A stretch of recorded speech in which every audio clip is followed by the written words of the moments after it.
edition of the review with myself, Yanela, and today I'll be doing a movie review. And so the movie that I'll be talking to you guys about is Knuckle City. It is directed by Jahmil X.T Qubeka, and it was initially released in 2019 at the Toronto International Film Festival and got onto our cinemas on the 28th of February 2020. But because of COVID-19 and the country going into shut down, like a lockdown, it didn't have that much of a run at the cinemas. So now it is available on Showmax.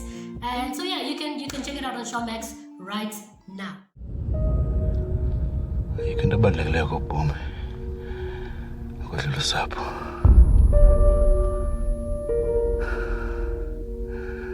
Into engaloyika usapho layo ayonto kwenyani leyo.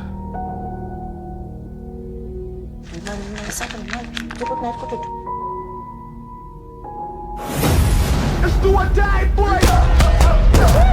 You all them that cool and all that. I need this fight, man. There's a warriors. I inkonqa ezinjengani. Tell us about this. Bona Tutu. I'm not timing when I'm not. So this movie is basically about Tutu Nyakama, who is a has-been boxer champion. And so he's really desperate for this one fight that might hopefully change things for him, like better opportunities and, like hopefully money. And so, because his promoter is very greedy and very corrupt, he strikes a deal with another shady promoter, Uprapet, who is played by Petru Ndlovu. And this deal turns very ugly very quickly, and it becomes a matter of life and death for himself and for his brother and his mother and his children. So now the movie just revolves around this entire deal where he has this fight that he has to win no matter what, because if he doesn't win, he dies and everybody dies. So basically, that's what this movie is about in a nutshell. I really loved the fact that it was set in Mdantsane and East London, between Mdantsane and East London, because Mdantsane is known as this city that has produced world champions of boxers in South Africa. So I really loved the fact that he took it back to Mdantsane, and I really commend him for that. But a lot of his productions are always somehow shot in the Eastern Cape, so he always makes sure that he brings it back to the Eastern Cape. So I'm sure with this movie, it wasn't even no-brainer that he takes it back to Mdantsane. It's a boxing movie, so obviously it's a South African boxing movie, so obviously he has to take it to Mdantsane. So that was really a cherry on top for me in this movie. And so the thing that stood out for me in this movie was definitely cinematography. Cinematography was beautiful. Sound, like the sound department were in their bag with this movie. Like they were in their bag. And also their choice, like their location shot, like their location choice, it being between Mdantsane and East London, I thought that it was really brilliant. And editing also was really, like the pacing of editing in this movie was also just great. And what else? I guess the plot as well. The plot of the movie was also just something we haven't seen. We haven't had a boxing movie of this magnitude in South Africa, so that was really great. One thing that didn't really strike me as much or didn't really impress me was the language, like the Kuyathuka guys movie. Like, my goodness, I feel like there's a level of ukutuka that I'm used to, and I guess it's a me thing. Like it's definitely a me thing. I know it's a me thing. There's like a level of uktukana that I'm used to, and then there's uktukana that is in this movie that I'm just like, yeah, Tuba guys play movie. That's one thing that you need to know. Like we are Tukwana play movie. Like the level of strong language that is used in this movie is just, it's a lot. So that's the one thing that didn't really impress me, but I'll get to why it didn't impress me. But let me start off with cinematography. Cinematography was great in the sense that, first of all, I felt like Qubeka made sure that a lot of your somber scenes, not so great scenes were shot in days that were gloomy, like, and because this is like a location shoot, when you're doing a location shoot, you can't really control a lot of like the things that are happening, like weather and stuff, but he made sure that a lot of the gloomy scenes that he would shoot, he would either shoot it in the morning or he would shoot them in a gloomy day, like in gloomy days, so that you get that really like gray effect, that really somber effect. So I really, really enjoyed that. And he also used a lot of like grays, a lot of like gray colors, a lot of like reds, a lot of like dark colors. So that you feel like it's not a happy movie. It's not happy. You're not gonna get yellows. You're not gonna get like warm colors because it's not a happy movie. So he really made sure that he used a location and whatever was happening in his location to highlight the fact that it wasn't a happy movie. There are really cool drone shots as well that highlight the location that we're in. And as much as they also highlight the character that is in the shot, they also make sure that you get to experience East London in the way that the character is experiencing it, So he made sure that his drone shots were well used. He also made use of handheld camera angles, because when you're in the ring and the boxers are fighting, sometimes you get the point of view from the person who's being hit by his opponent, and so he made sure that he utilizes handheld camera. So like a handheld camera is when the camera is very shaky and you feel like you are the person that is also getting hit. So he really made sure that he uses that at the right time and adjust at the right time. So that was really just one of the beautiful ways he used his cinematographer. And yeah, man, like it was the cinematography was really just brilliant and just well utilized in the sense of the movie. And then moving on to sound, man, like I was really impressed. It's a huge movie, and so the budget is huge. So obviously, man, like you're not gonna fuck up sound. But man, I was really impressed. There were moments where the soundtrack that is playing like during the scene matches with what is happening in the scene. So like they would be fighting or just like training, and the beat that is in the soundtrack just matches so well with them like punching a boxing bag. And it was just like those little things for me that really stood out for me. Like when you talk about sound, they didn't miss a bit when it came to sound. So I'm a sound person, so I really, really enjoyed. I was so impressed with that. I thought that the sound department was really just in their bag. They knew what they were doing. And yeah, man, like they were just in their bag.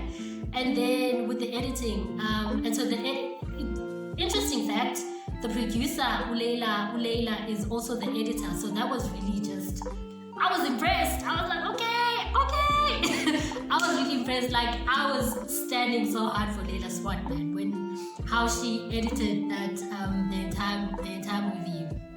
I was like, go on. There was never a point where I felt like, okay, this movie, like this part of the scene is going at a different pace than how it is edited. Like everything just worked so well together. I think that Leila did a very, very, very impressive job as an editor for this movie. I was really impressed. I also liked the fact that there was this constant theme of brotherhood in the movie between Ududu and Udyug.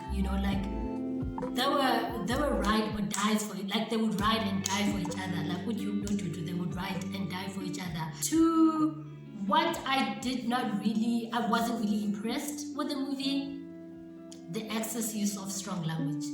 Like I said, like in the beginning of this video, movie, guys. You guys get to one movie.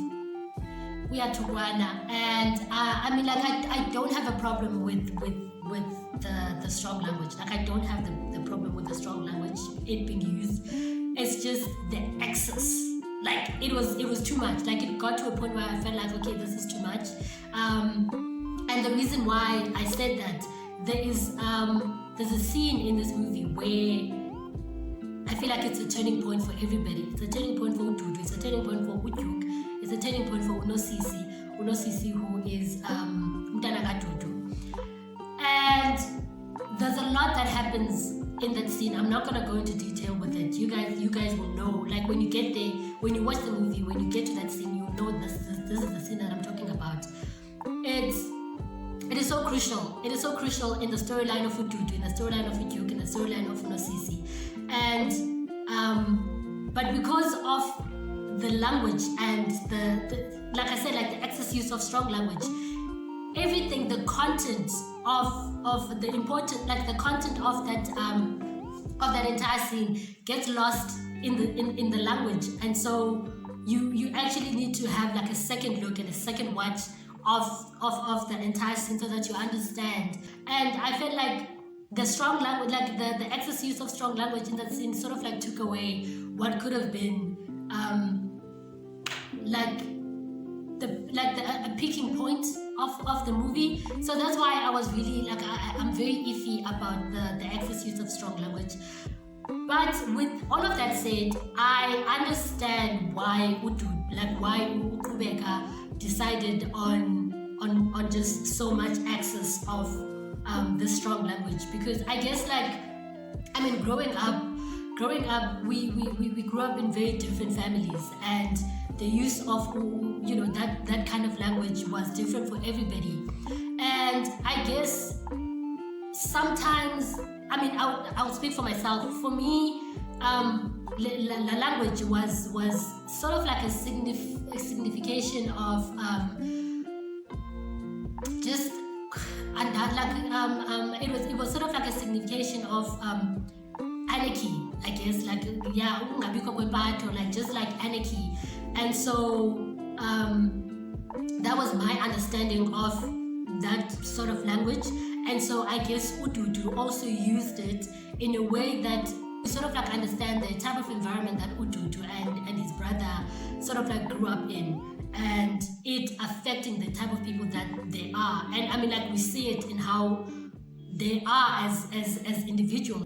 Qubeka wanted us to understand, like, this is the environment that these two people grew up in, and this is the language that they grew up in, and we know that this language sort of like symbolizes anarchy in a way. And so, like it symbolizes anarchy, it symbolizes like a very toxic environment, it symbolizes toxic masculinity.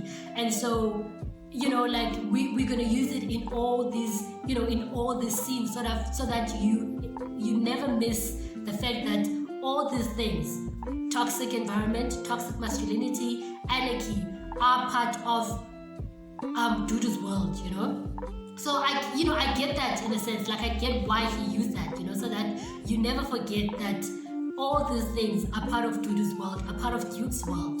And so they spill into the next generations, which is Dudu's kids, You see it with how Unosisi speaks to Ududu, who's her father, and how she speaks with and just how he speaks with everybody, because it's a language that she's used to. It's a language she grew up in. It's a language that it's normal to her, And so yeah, so like I understand why Qubeka would insist on just so much strong language in this movie. And yeah, it's just like it's like I said, like, it's a me thing. It was, there are times where there were scenes where I found it a bit too much, but I mean, it made sense to me. It made sense that why he would use such strong language throughout the entire movie, And so yeah, man, those were some of the things that really stood out for me in this movie. I really loved it. I thought that it was brilliantly done. So that's what I think. If I were to rate it, I think that it's worth it. First of all, it's worth it. You should watch it. Apart from the strong language that is part of it. You should watch it. It's a really brilliant movie. It's 2 hours long. It is worth it. You're not gonna get tired of it. And yeah, man, if I were to rate it, I'd give it a 8.5 out of 10. I would give it an 8.5 out of 10. And yeah, so you should really check it out. And yeah, that's all I have for today. I really hope you really enjoyed my my review for Knuckle City. Catch me next week when I give you another review for either a book or a movie. But until then, guys, keep subscribing, keep liking, and keep sharing, and keep commenting on the comment section below. But until then, I'll see you guys next week.